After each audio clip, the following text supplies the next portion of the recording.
Okay, you want to talk about this shit? Sure, let's do it. Okay. I'm Jess Kenyon, and this is The Dresser. This week on The Dresser, we have Nate Berger. No, How are you? I'm good. Quarantining life? Yeah, I brush my teeth at 3 p.m. now, so. Ooh, every day. Well, not as a rule, but it tends to work out that way Yeah, because no one's around. right. Laura doesn't care. I've completely stopped wearing deodorant I because bet your body, I bet that's probably good for you, honestly. It's less chemicals that you're putting on your skin. Come on. Sure. I think, though, that there is going to come a time when I'm going to have to start wearing it again. And then I'll have to get in the habit of it, and I'll forget a lot, and I might be stinky. Yeah, I mean, whatever. We're all a little stinky. Hopefully we're all going to be a little more forgiving of each other. Totally. Nate, what was the first show that we did together? I think it was the Heir Apparent, wasn't it? It was the Heir Apparent, Yeah. but you were in the building before that.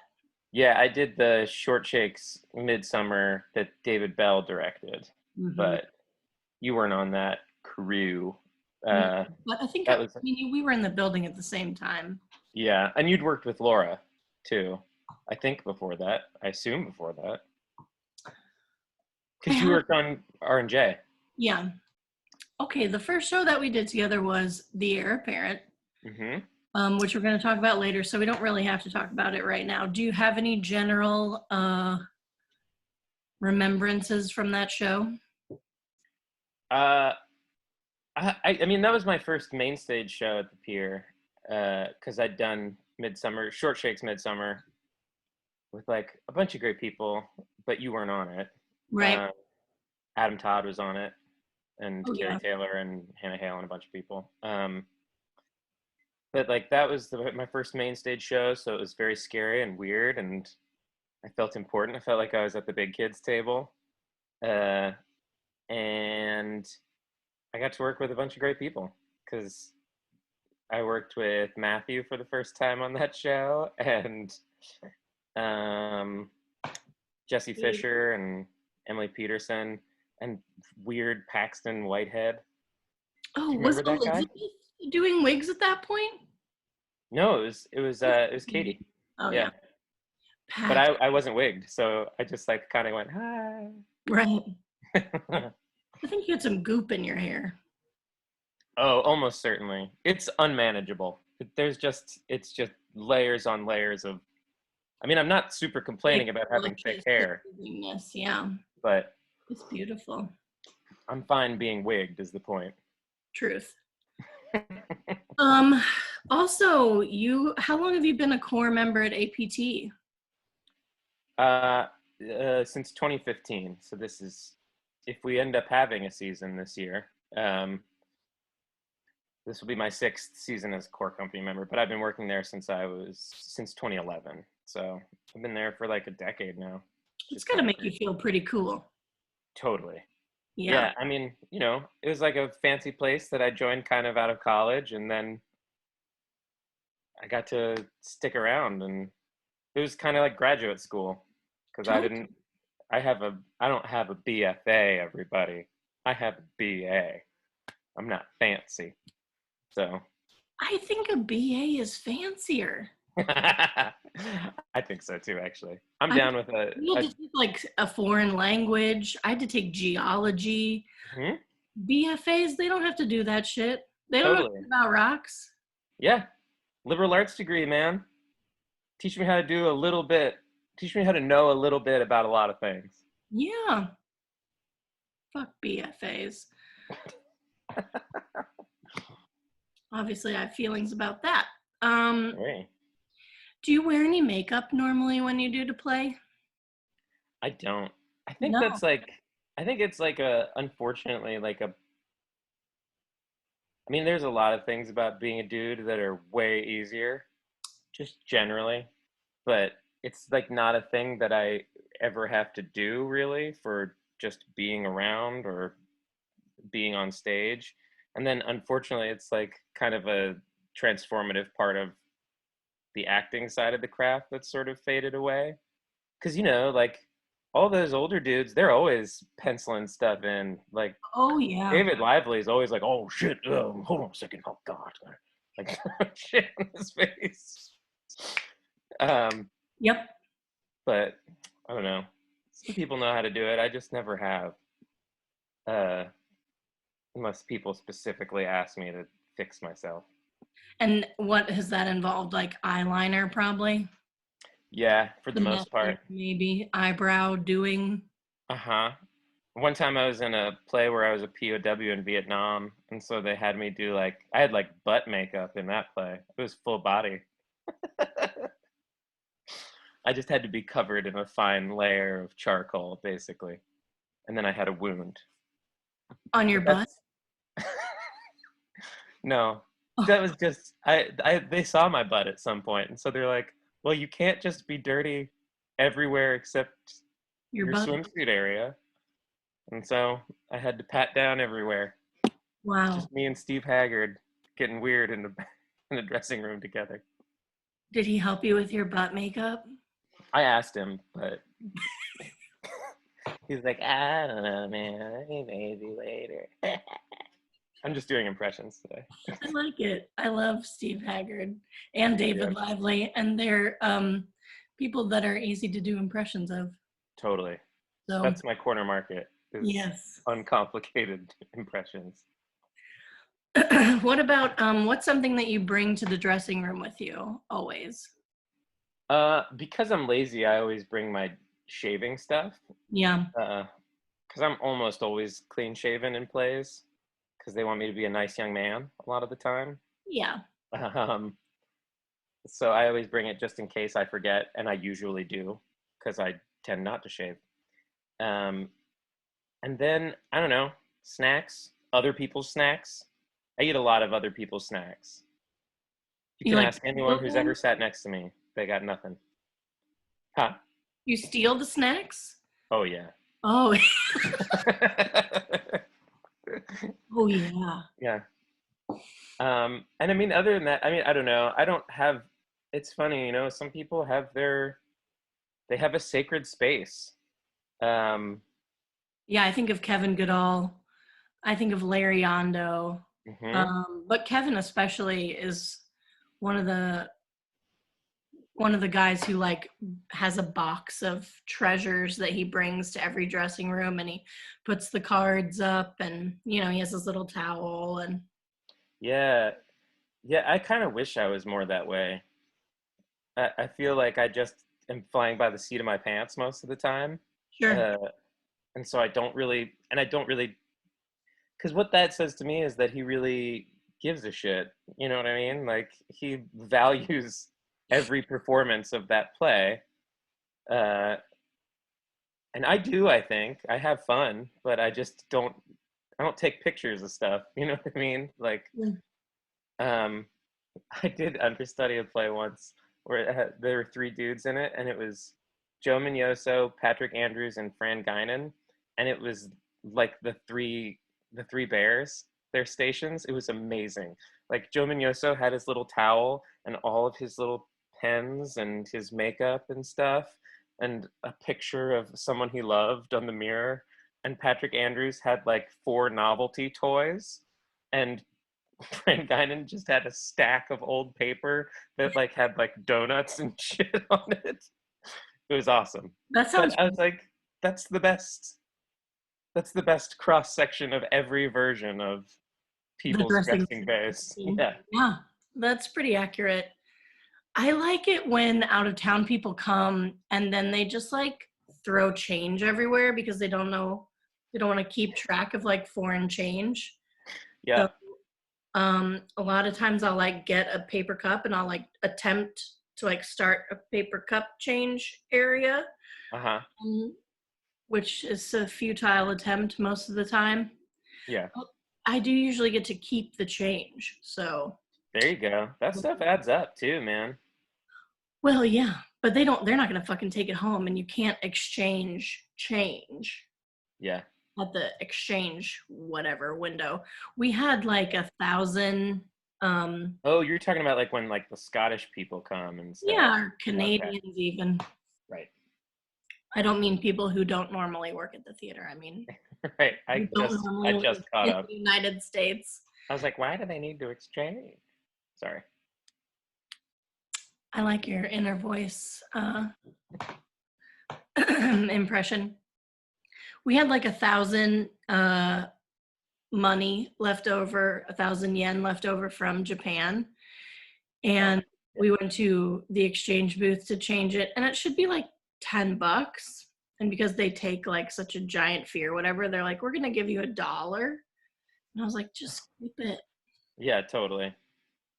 My dad cleaned out his college buddy's place once because his it was either, we call him Uncle Cubby, and his mom got really sick, so he like moved abruptly, and Yeah. he asked my dad to help clean out his place, and he's kind of hoardy, and he was like, "There's a bowl of change in the closet, so if you take it to the coin star, you can just keep whatever it is."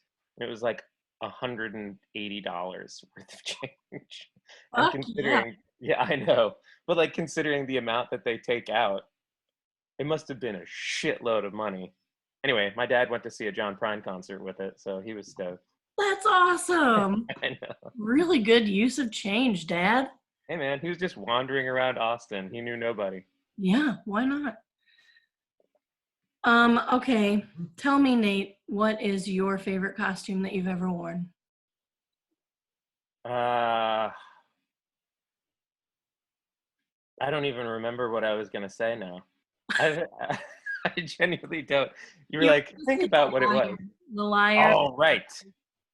The liar. Well, most of my favorite costumes have been designed by Rachel Healy. I feel She's, like, I've never gotten to work with her. Well, I did work with her. I think that she designed Pinocchio, but for some reason, Pinocchio just like has not stayed in my brain in any way. So I don't, not her fault, obviously. yeah, she's just awesome though. I mean, But she like, used to be like a master of reinventing things, yeah, taking one thing and making it look like another thing. Like specifically, when I was looking at the pictures of Pinocchio, Heidi played a cat, and she used this like bustle as the tail, which was so cool that's rad. to to sort of think about how a costume could be so many different things. Like it puts you in a time and place and a period, and also like she's a cat, she needs a tail.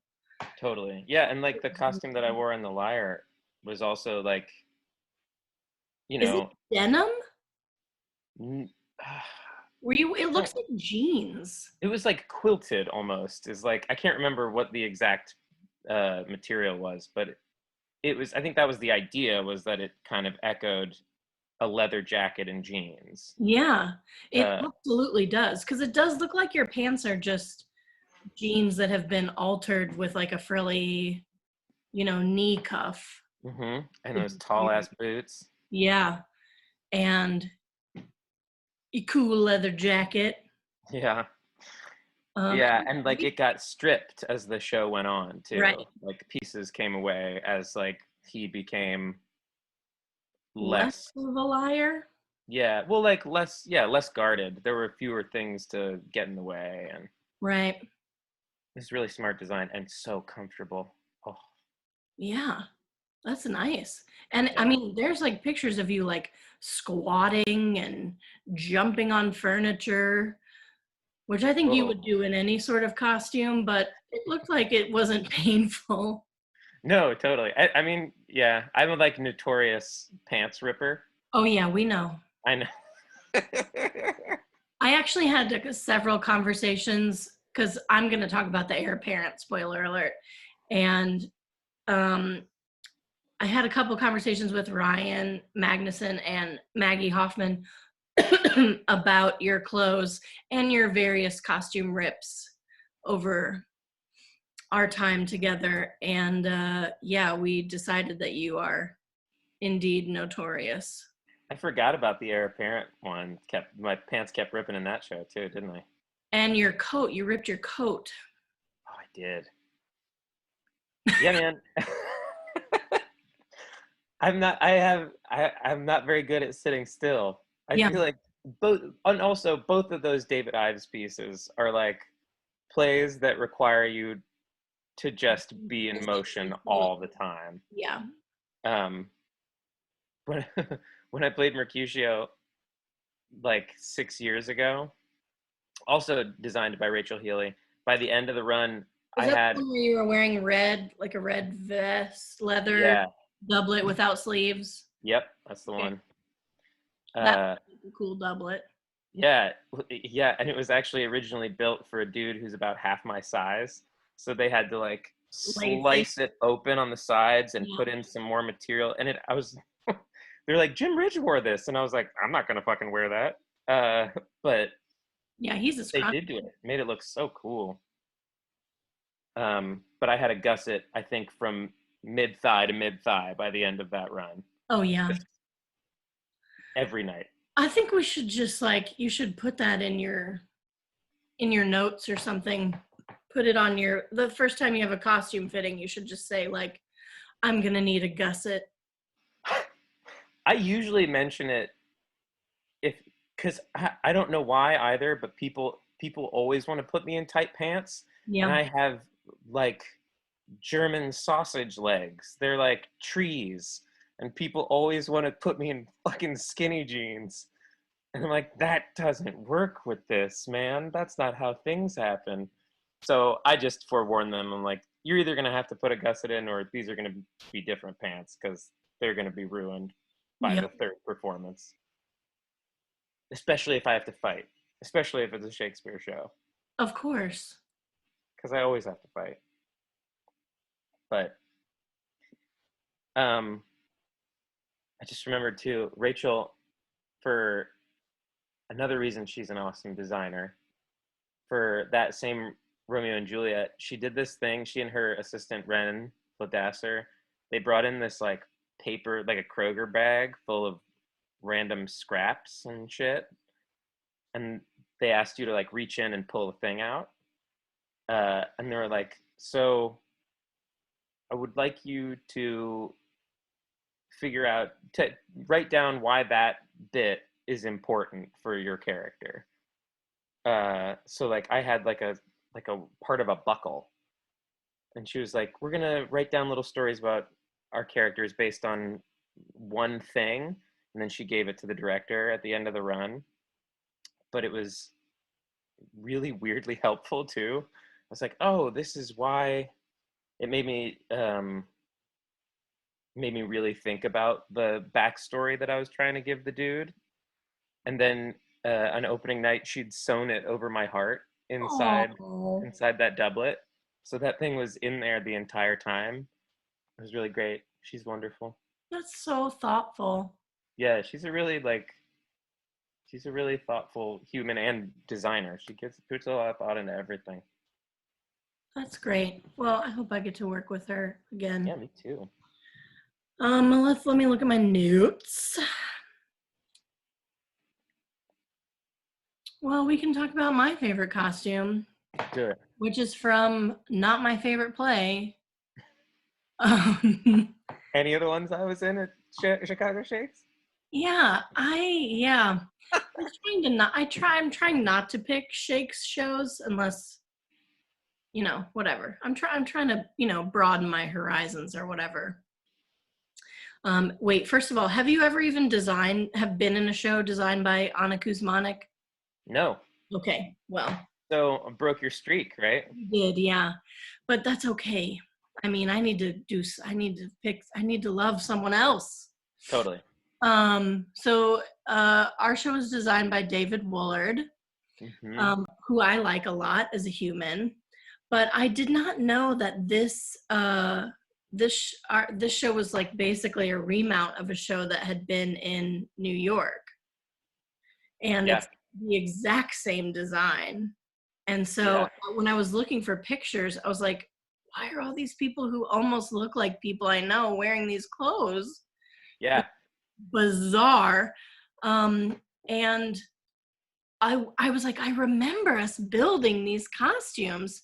And what we did is we just like built replicas basically of anything that we built, which was most of the show we did end up building.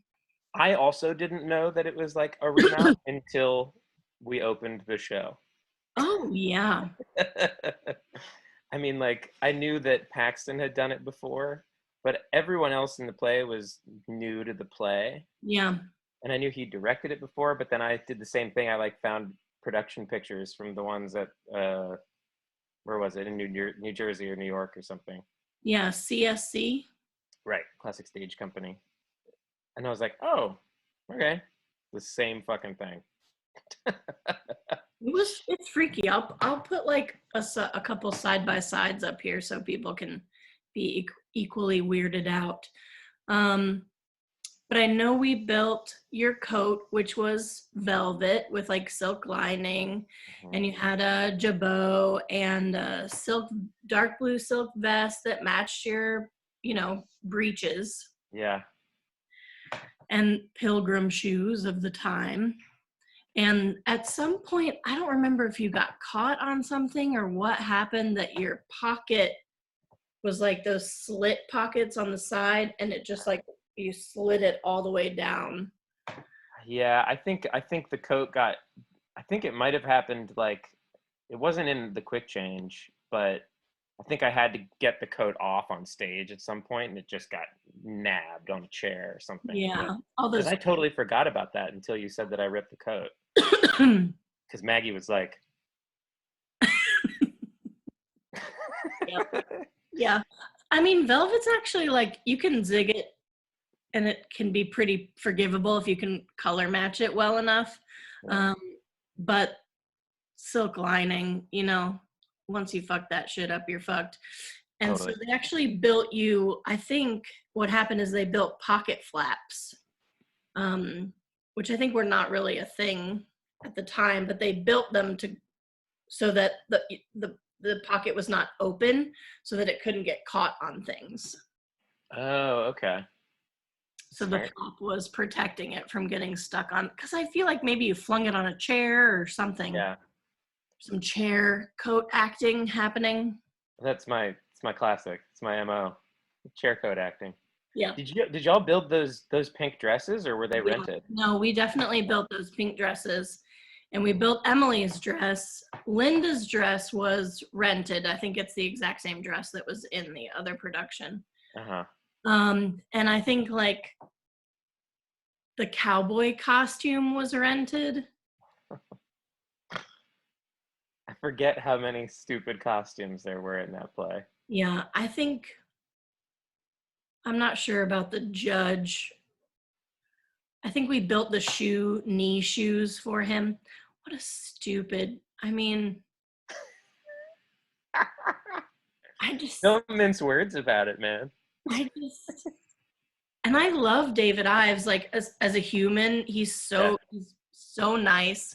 And I met him several times, and he like personally thanked everyone in the crew, which was very touching. I don't know, why does it have to rhyme so much? I love the rhyming couplets. I think they're such a blast. I liked because we did The School for Lies, which I liked better. Yeah. And I don't think that has anything to do with acting, because they were both super amazing companies of actors, and I think yours was stacked with great people. Jesse, Yeah, Fisher was in it, and Linda Kimbrough. I mean, shit. Yeah. But just, I don't know. I found it so tedious. Yeah, I think that it's the weakest one, because I think The Liar is also really, really good. Sure. And it is similarly in rhyming couplets. But I also think, like, because School for Lies is a Moliere riff, right? Right. And The Liar is a Cornet riff. Yeah. And, like, those are playwrights we still know. Sure. And The Heir Apparent is a Renyard riff, who's someone that no one has ever heard of. And I think it's just like the source material wasn't as good, and then he got real locked into a lot of poop jokes in the Heir Apparent. It's mostly poop jokes. It is mostly fart jokes, and then the whole like payoff of the play is a farting clock. Yeah. Yeah, it's a weird one. It's a weird one, but he is a sweet guy. He sent me a French sous, like a card with a French sous for that play. He did. Yeah, it was really nice. That's so sweet. Yeah, he was like, "Here's that sous you were looking for." Um, Hilarious. I forgot what I was gonna say. So you also did wear a dress in that play. I did. Is that the only time you've worn a dress on stage? Think about Yes. it. Yes. I know. Yeah, it is. Yeah. I'm pretty sure. I feel like I would definitely know. I loved it. I It's think like one of my favorite things. I think that bit was funny. I mean, you don't really expect a bunch of people wearing pig dresses to just keep coming on stage. And we all had sausage curl wigs too, I Yes. think. Didn't it? Yeah. Yep. Yeah, it was Giant curly blonde wigs. Blonde? They're blonde in my mind, but I don't know if they were. I don't remember honestly. We'll find a picture. Totally. I mean, those It might have been brown. amazing. What's happening underneath those dresses is incredible. There were these like huge petticoats with like horns, Yeah. hips out. And I don't even know what you call this kind of like cartridge pleating, but it's a little movable. I don't know. They were amazing, really. And for how long they were on stage too. I was like, "Oh my god, that's So so much much work." Yeah. Work for 5 minutes. most. Yeah. They were rigged to the nines too because we all had to quick change into them. All had quick changes, and of course they were all stage left in the tiniest place in the theater. It's a fucking broom closet. We did two at once in that little room, I think. You did what? We did two at once in there. Oh yeah. Yeah. That's the way it is. I don't know. I can't explain why. On stage left, at some point, there's like a room that we call the wardrobe room, and other people have called it other things, but whatever. It's a room where wardrobe and wig overflow items are kept, and then if we have to do a lot of ironing, we'll do it in there. The sergers live in there. And at some point when they were building the theater, they told them they would need a room for piano storage. And so that's what that room was originally built for. It was built to be the piano storage room. And that's why we don't have a stage left quick change area, because somebody was like, you know what, we need more than a place to change clothes, is a place to put fucking pianos. Also, how many pianos could you fit in that room? It ain't that big. I mean, uprights. Yeah, fair enough. 5? But why do you need 5 upright pianos? What the fuck play are you doing with 5 fucking upright pianos? I agree. Well, I mean, yeah. Maybe. Because I mean, you do a good amount of musicals there, so for rehearsals, I guess they need someone with a piano in the room. But even then, it's not like you're rehearsing 5 musicals at a time. And we don't use real pianos. We use fucking keyboards. Oh shit! Right. See, I don't know. These are things I don't know. I don't think that we've had like a piano on stage. Maybe one time, maybe for Follies, we had like a real piano, but keyboards don't go out of tune, man. Totally. So that sucks. Program them to sound like different, you know, like now it's harps, now it's a choir. Or just like those great pre-programmed beats.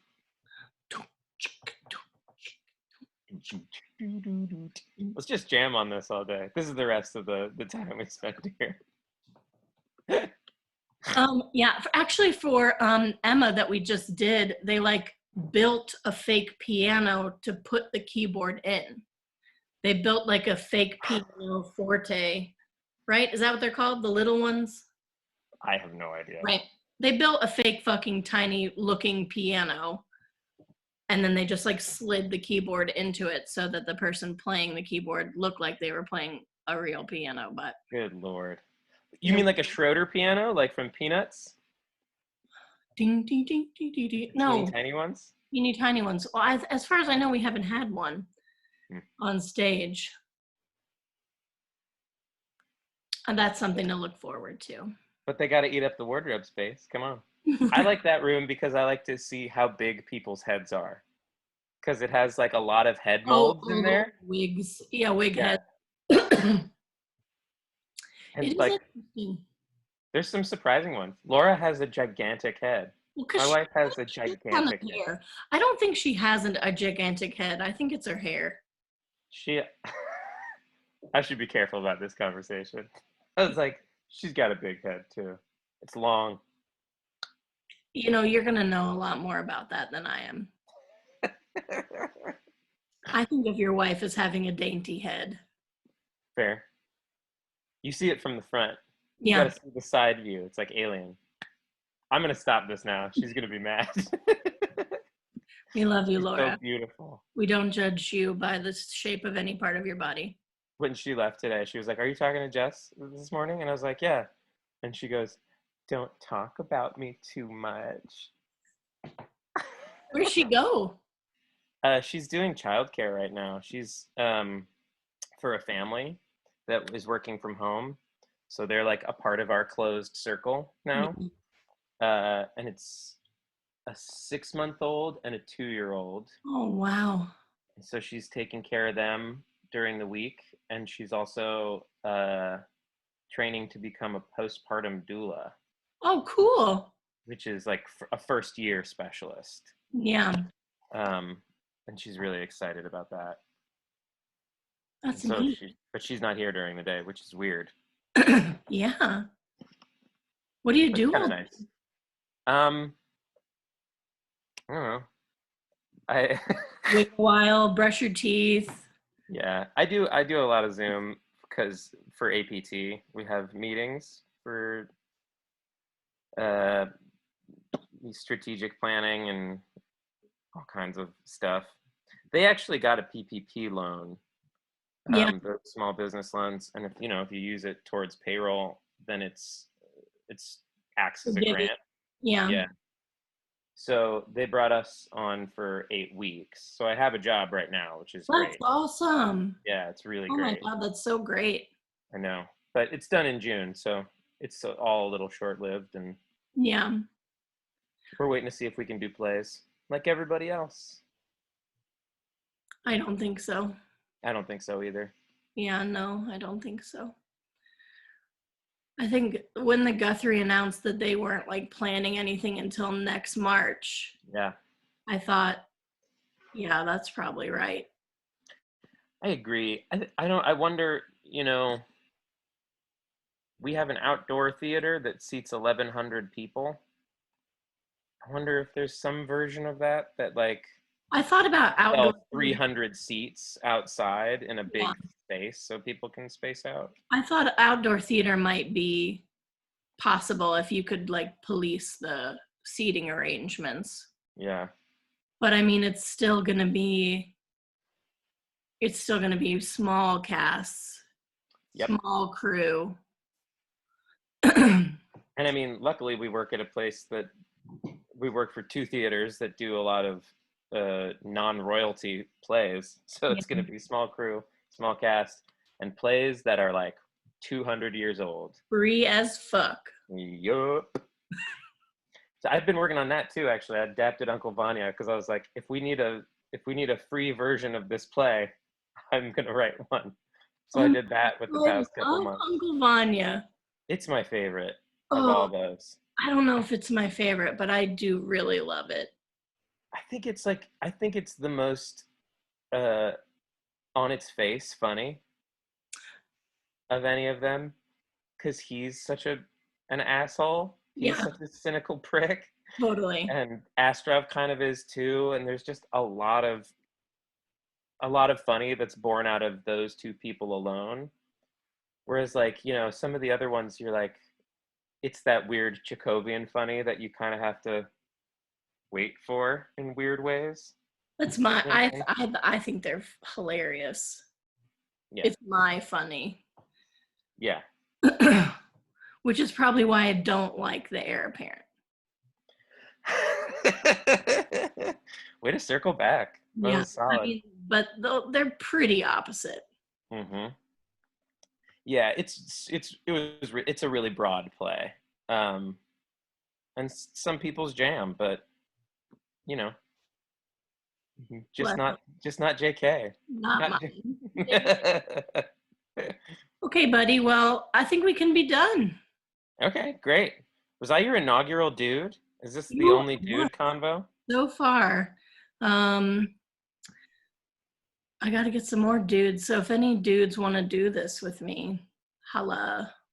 Yeah. I mean, it's just not as interesting, I think, because most of the stuff we wear is not as cool. I think you have worn a lot of cool stuff, but it was like, oh, a tailcoat. Oh, what's he wearing? Oh, it's a tailcoat. Oh, what's that one? Tailcoat. Tailcoat. It's a lot of the same, men's fashion it hasn't really changed that much. Exactly. Different shapes and maybe different fabrics, but you know, for the most part, you're wearing pants and a coat. Yeah. Yeah. And I mean, there's some people too, like, it depends on, like the liar, she has leeway to play with the form and the style in interesting ways, but I mostly wear some version of that all the time. Yeah. Or like Jane Austen stuff. Yep. Coats. Fucking coats. Oh my God, we Stock did guys. the recruiting officer a couple years ago Yeah. outside, and I had this gigantic red, I saw it. military coat.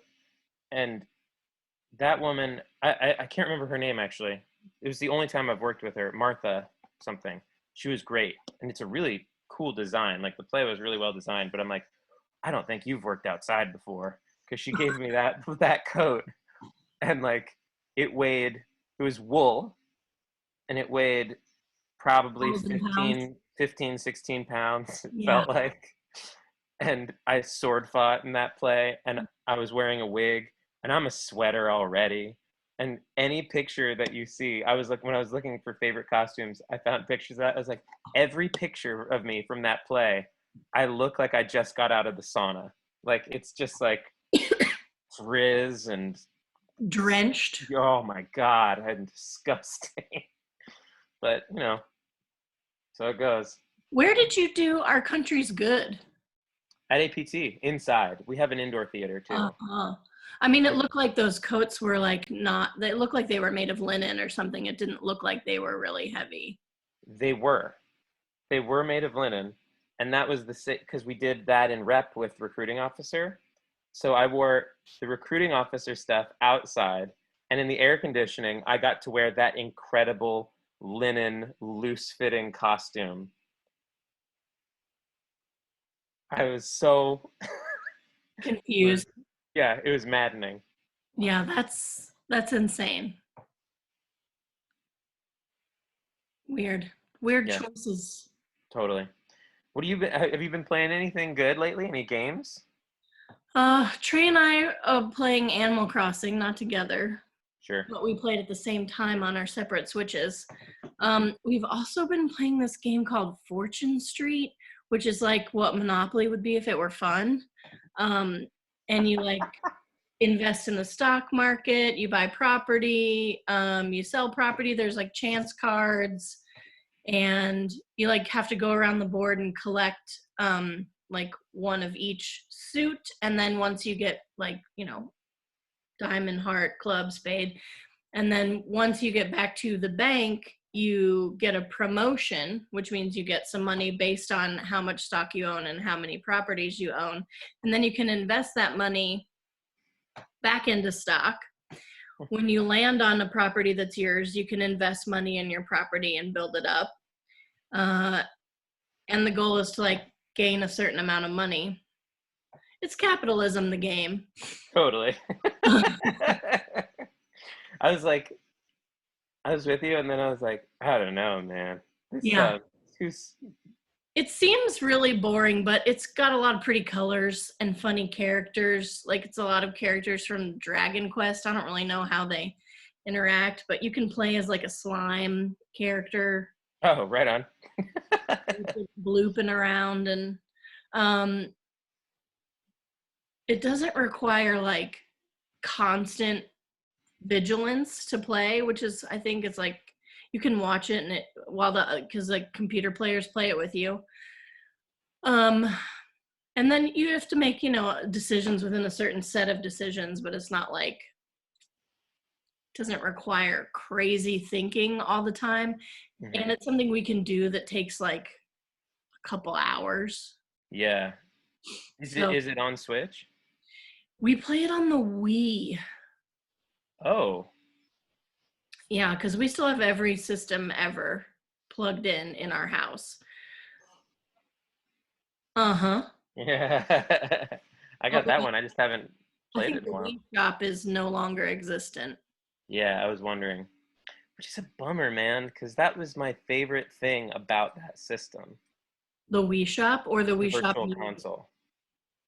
Because the Wii shop music is like really good.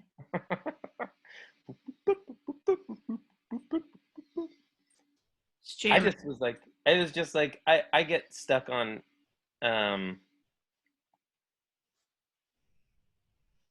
or we're done with the conversation of like I was just like, let's talk about video games because we're done with the recording, right?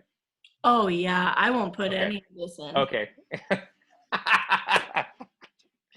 um uh but like I get stuck on things that are comforting to me.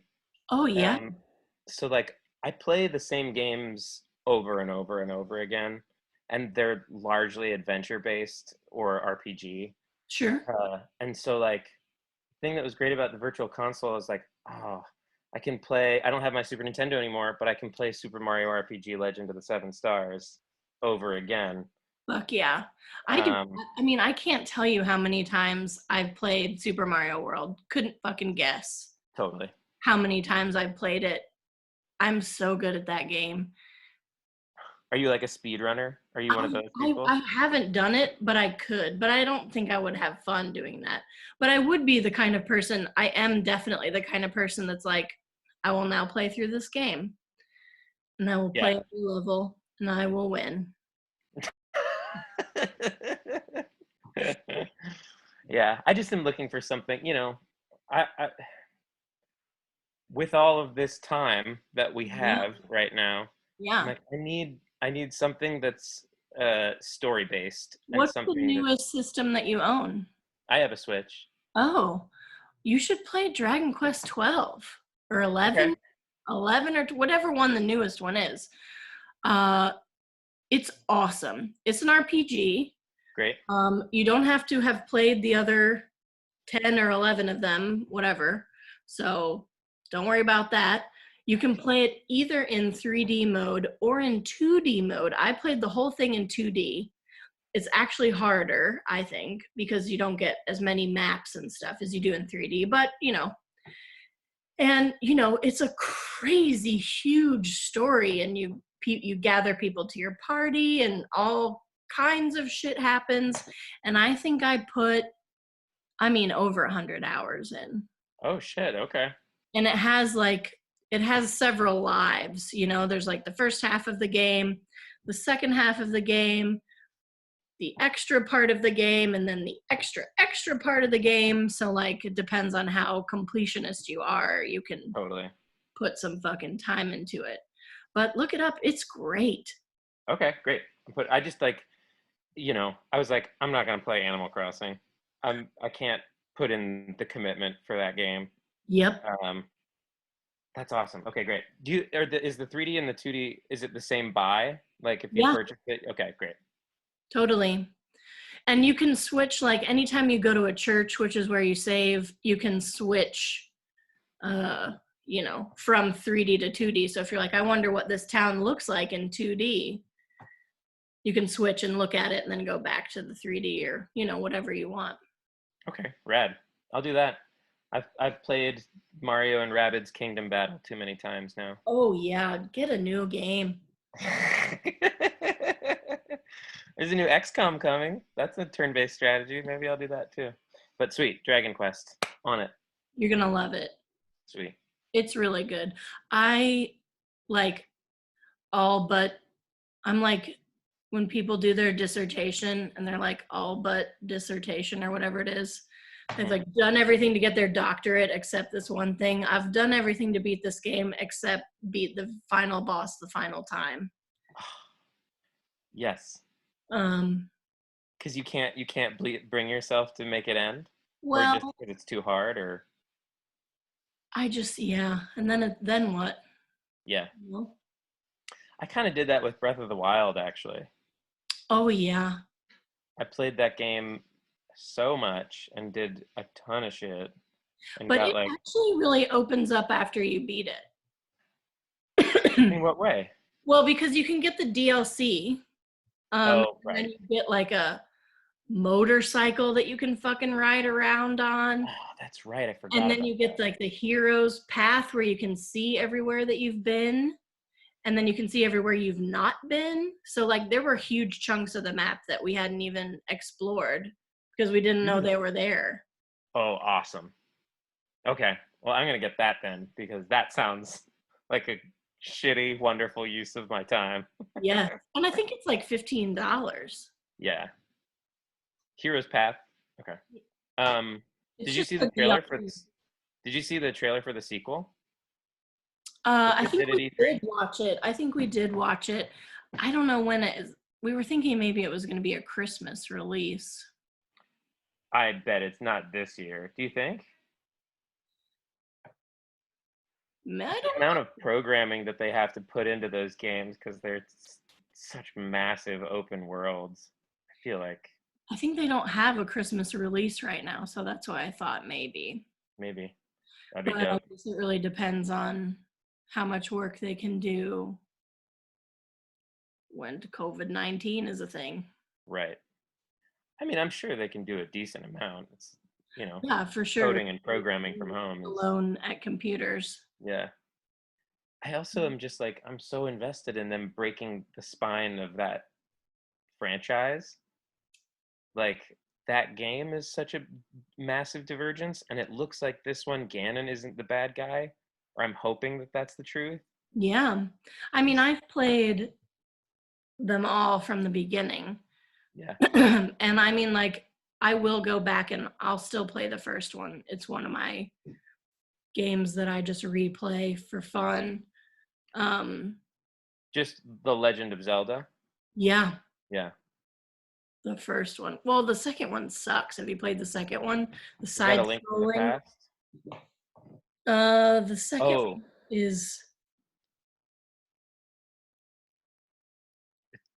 is it just called Legend of Zelda 2? yeah, maybe. Hmm. Link, I don't know. Hard. It's called Too Hard, Not Fun. Right on. Yeah, I got to play the Link's Awakening on Switch too. It's just I don't feel like dropping $60 on it It because was it's a fun. game that I've already played. You know. I hadn't played it. That was like one I missed Mm, because of school or whatever.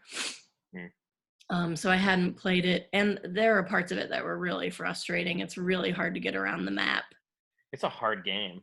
and you don't really know where to go a Hmm. lot. I spent a lot of time being like, don't have fucking clue where I'm supposed to be on this map. Yeah. And I think there was one point where I was supposed to like give a banana leaf to somebody on the beach or something, and I'm like, how am I ever supposed to fucking figure that out? Yeah. Yeah. So I don't want my hand to be held too much, but like I think Breath of the Wild did a really good job of like it being magical and you not knowing what the fuck you're supposed to be doing, but really it's not consequential. Like you go to an area where you're dying all the time, leave that fucking area, go somewhere else. Totally. Yeah, your experience is not. outlined very strictly. Yeah, it's not linear, which is cool. I just said in that play, in that game. I mean, you make it a play in your head, right? Totally. Those are the games that I like the most.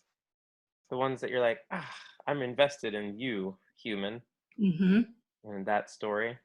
It's like the fun thing about indie gaming too.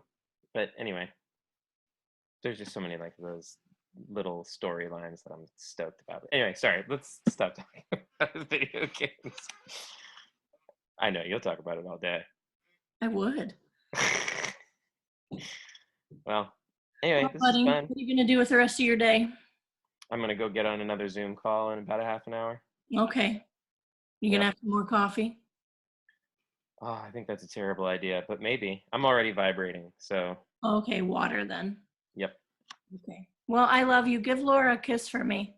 I love you too, and I will. She says she sent it all her love too, and you know, All the anyway, love right back. totally. Tell Okay. Trey I liked his boxers. I will.